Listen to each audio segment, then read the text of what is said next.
IGMC में रैन बसेरे को लेकर दो सरदारों में मचा घमासान थमने का नाम नहीं ले रहा है। रैन बसेरे के संचालन को बीते दिनों फिर सोसाइटी को दिया गया, लेकिन ऑलमाइटी संस्था ने इस पर सवाल उठाए और आईजीएमसी प्रशासन पर राजनीति करने के आरोप लगाए गए। मामले में आईजीएमसी प्रशासन को सामने आना पड़ा है।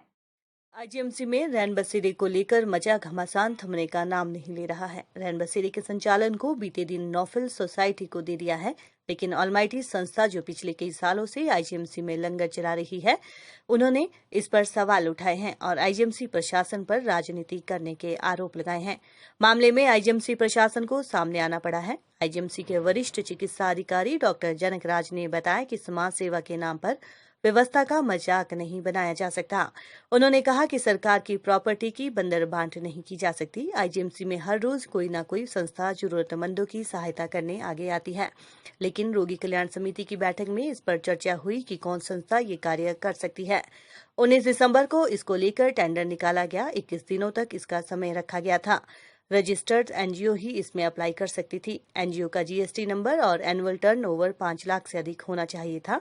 जिसने ये सभी शर्तें पूरी की है, उसे ये दे दिया गया। बिल्डिंग सरकारी खर्चे पर 50 लाख खर्च हुआ है। ये टेंडर पूरी पारदर्शी तरीके से किया गया।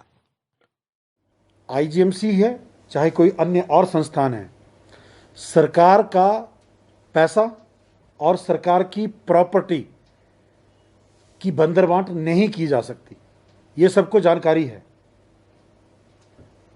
हम समझते हैं कि प्रदेश अभी रिसेंटली हमारे यहाँ पे पंचायती चुनाव भी हुए हैं। जितना मर्जी आप जो मर्जी कह लीजिए, जिस पर जो मर्जी एलिगेशन लगा लीजिए, पर सरकारी जमीन की और सरकारी पैसे की बंदरबांट करना नामुमकिन है, संभव नहीं है। तो हमारे अस्पताल में कल्याण समिति की गवर्निंग बॉडी एनुअल बैठक होती है, सबको जानकारी होगी।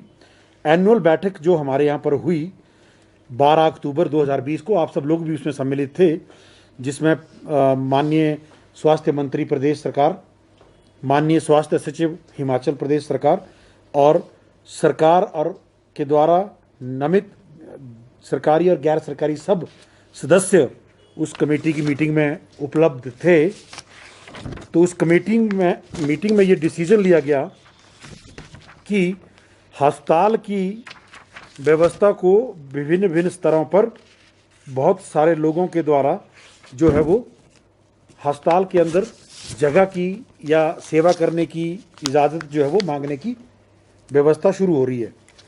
तो इस मीटिंग में इस बात को रखा गया डिस्कशन के लिए। वेरियस रिप्रेजेंटेटिव दिसंबर को 19 दिसंबर को जो एक्सप्रेशन ऑफ इंटरेस्ट निकाला, उसको हमने हिमाचल प्रदेश जो हिम सूचना संपर्क विभाग की वेबसाइट है उस पर भी उसको डाला गया, उसको आईजीएमसी की वेबसाइट पर भी डाला गया, और जो हिमाचल प्रदेश की टेंडर की जो वेबसाइट है hptenders.com उस पर भी उसको डाला गया। विभिन्न हिंदी और सरकारी हिंदी सरकारी और अंग्रेजी अखबारों में भी इसका जो है वो विज्ञापन आया। 2 जनवरी तक इसमें अप्लाई करने का समय था। 21 दिन का ये पूरा समय रखा गया था। निहित में जो भी सरकार की व्यवस्था का बचाव करना और उसका पालन करना जो भी हमारे अधिकारों में निहित है, हम सब कदम उठाएंगे। अवैध रूप से बनाया गया, आप कह रहे हैं कि अवैध रूप से बनाया गया, नोटिस जारी किया जाएगा इसको लेकर उनको? बिल्कुल जारी किया जाएगा। सर, जब ये हमने स्टार्ट किया था, जो मौजूदा सरकार थी, वहाँ पे उनके जो नेता थे, उन्होंने वहाँ उद्घाटन भी उसका यहाँ पर किया था, उसके बाद ही उनको जगह दी गई थी। क्या वो सारी चीजें देखी जाएगी?